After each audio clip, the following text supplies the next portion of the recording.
आज हम लोग क्राउन बुक से हिस्ट्री के एमसीक्यूज़ पेज नंबर 31 टू 45 तक के इम्पॉर्टेंट एमसीक्यूज़ करेंगे। तो स्वागत है आपका जीके केंद्र में। चलिए शुरू करें। फर्स्ट क्वेश्चन, शुंग वंश का संस्थापक कौन था? आंसर पुष्यमित्र शुंग। पुष्यमित्र शुंग के शासनकाल की सबसे महत्वपूर्ण घटना यवनों का भारत पर आक्रमण था। सिमुक यह सातवाहन वंश का संस्थापक था। सतकर्णी यह सातवाहन वंश का महान शासक था। और देवभूति यह शुंग वंश का अंतिम शासक था। नेक्स्ट, गुप्त संवत का आरंभ कब हुआ? आंसर 319 से 320 ईस्वी। गुप्त वंश की स्थापना श्रीगुप्त ने की थी। विक्रम संवत 57 से 58 ईसा पूर्व में शुरुआत हुई। शक संवत की शुरुआत 78 ईस्वी में हुई और हिजरी संवत की शुरुआत 622 ईस्वी में हुई। नेक्स्ट, मौर्य काल में आम जनता की भाषा क्या थी? आंसर ए पाली। संस्कृत गुप्त काल की राजकीय भाषा थी और प्राकृत यह सातवाहन वंश की राजकीय भाषा थी। नेक्स्ट क्वेश्चन, किस अभिलेख के अनुसार चंद्रगुप्त द्वितीय का उद्देश्य संपूर्ण पृथ्वी को जीतना था?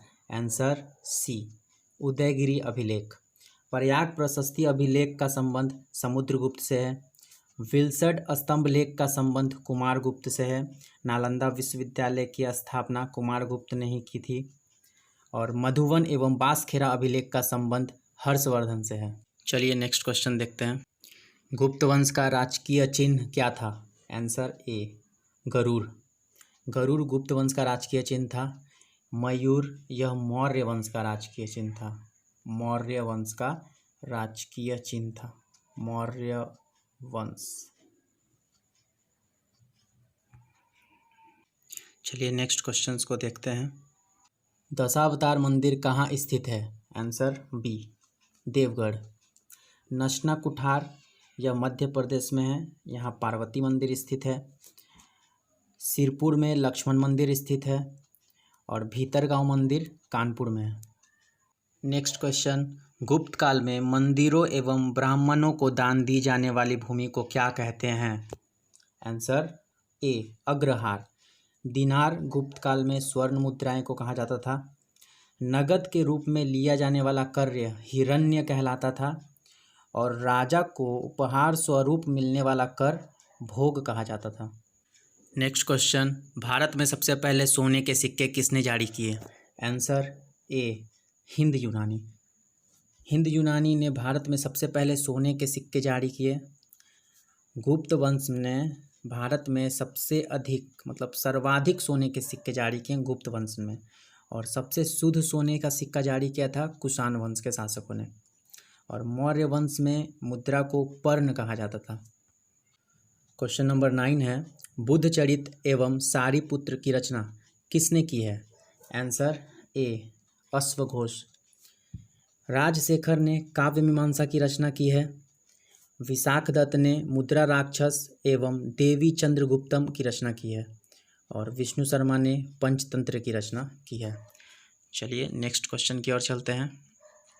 क्वेश्चन नंबर 10, निम्न में से किसे यात्रियों का राजकुमार, नीति का पंडित एवं वर्तमान शाक्य मुनि कहा जाता है? Answer C Hiuen Tsang.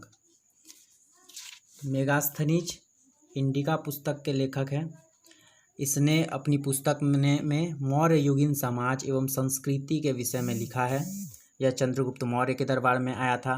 Fahien Chandragupta द्वितीय के दरबार में आया था। इसने अपने विवरण में मध्य प्रदेश के समाज एवं संस्कृति के बारे में वर्णन किया है। और बाणभट्ट यह हर्षचरित्र पुस्तक के लेखक हैं। यहाँ से इतने सारे इंपॉर्टेंट क्वेश्चंस बनते हैं। चलिए नेक्स्ट देखते हैं।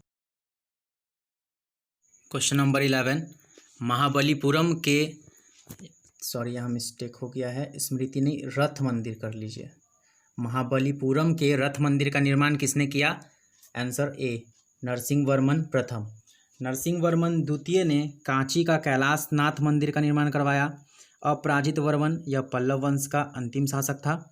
नंदी वर्मन द्वितीय इसने मुक्तेश्वर मंदिर एवं पेरुमाल मंदिर का निर्माण करवाया। ध्यान दीजिएगा, कांची का कैलाश नाथ मंदिर का निर्माण नरसिंह वर्मन द्वितीय ने करवाया था और एलोरा का कैलाश मंदिर यह राष्ट्रकूट शासक कृष्ण प्रथम ने करवाया था। यहाँ से इतने इंपॉर्टेंट क्वेश्चंस बनते हैं। चलिए नेक्स्ट देखते हैं। वातापी के चालुक्य वंश का संस्थापक कौन था? Answer A Jayasimha. विष्णुवर्धन बेंगी के चालुक्य वंश का संस्थापक था। तेलव द्वितीय ने कल्याणी के चालुक्य वंश की स्थापना की। और दंतीदुर्ग यह राष्ट्रकूट वंश का संस्थापक था।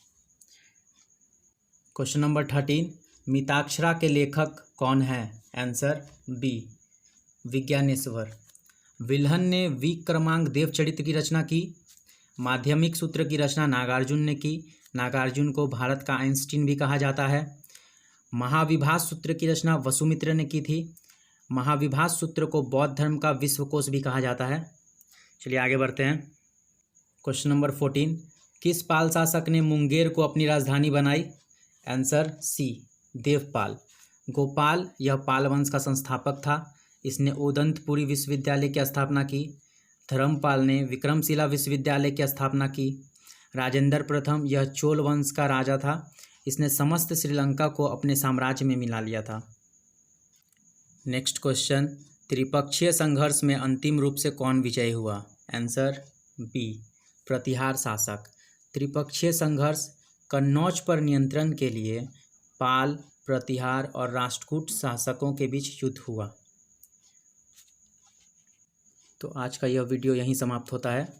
नेक्स्ट वीडियो में हम लोग पेज नंबर 46 to 60 तक के जो भी इम्पोर्टेंट क्वेश्चंस बनते हैं उसको डिस्कस करेंगे। तब तक के लिए गुड बाय।